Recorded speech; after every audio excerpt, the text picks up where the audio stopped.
নমস্কার বন্ধুরা, আমি সাগরী। আপনারা এতদিন আমার ইউটিউব চ্যানেল দেখেছেন, আমাকে দিয়েছেন অনেক ভালোবাসা। আজ আপনাদেরকে বানিয়ে দেখাবো একটা খাস্তা পুলি পিঠে। ঠিক এইভাবে হবে খাস্তা পুলি পিঠেটি, যেটা আমি জারের মধ্যে বানিয়ে ভরে রেখেছি। তার রেসিপিটি আমি আজকে আপনাদেরকে দেখাবো। ঠিক এইভাবে দেখুন হবে খাস্তা আর মুচমুচে। বেশ কয়েকদিন সংরক্ষণ করে রাখতে পারবেন। বানিয়ে দেখাবো তার রেসিপি। চলুন তাহলে বানিয়ে ফেলি আজকে। দেখালাম একটা, বানিয়ে ফেলেছি কতগুলো হয়েছিল 26টা। মধ্যিখানেরটা দেখুন গোল বানিয়েছি। নিয়েছি 2 কাপ ময়দা। 2 কাপ ময়দার সাথে আমি নিয়ে নেব, 2 কাপ ময়দা নিয়ে নেব আমি 2 চা চামচ হচ্ছে সুজি। দিয়ে দেবো পরিমাণ মতো নুন, আর দিয়ে দেবো চিনি। এবার নুন, চিনি, সুজি আর ময়দাকে ভালোভাবে মিক্সড করে নেব। ভালোভাবে মিক্সড করে নেওয়ার পরে দিয়ে দেব সাদা তেল। দেখুন ভালোভাবে মিক্সড করে নিচ্ছি। এরপর দিয়ে দিচ্ছি সাদা তেল। সাদা তেলটা আপনারা ময়ম যেভাবে বানাবেন সেরকম দেবেন। তবে এই ময়মটা বানাতে গেলে আপনারা দেখে নিন কীভাবে ময়মটা বানাচ্ছি।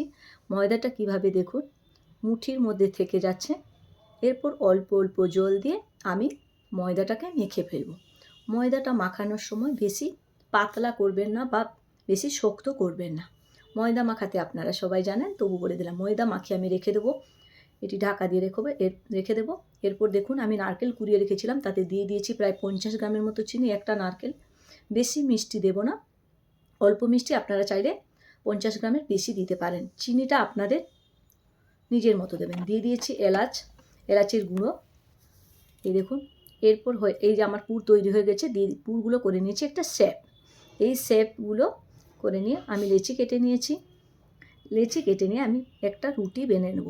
এই লেচিগুলো ছোট ছোট হবে, লুচি বানানোর মতো লেচিগুলো হবে। দেখুন রুটিটা বানিয়ে নিচ্ছি।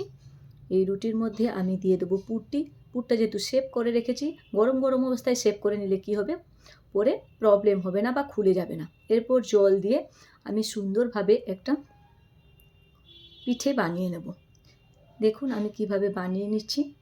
এইভাবে মুড়ে নেবেন, সুন্দর করে এইভাবে মুড়ে নেবেন। মুড়ে নিলে কি হবে, খুলে যাওয়ার ভয়টা থাকবে না।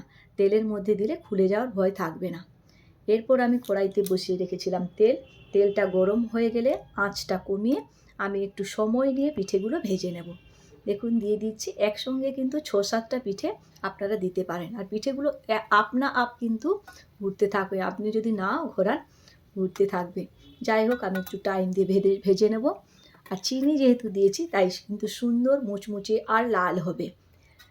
দেখুন একটু টাইম দিয়ে ভেজে নিচ্ছি। ওরা কিন্তু কেউ কাউকে টাচ করছে না। হয়ে গেছে আমার ভাজা। এইভাবে আপনারাও ভেজে ফেলুন পিঠে।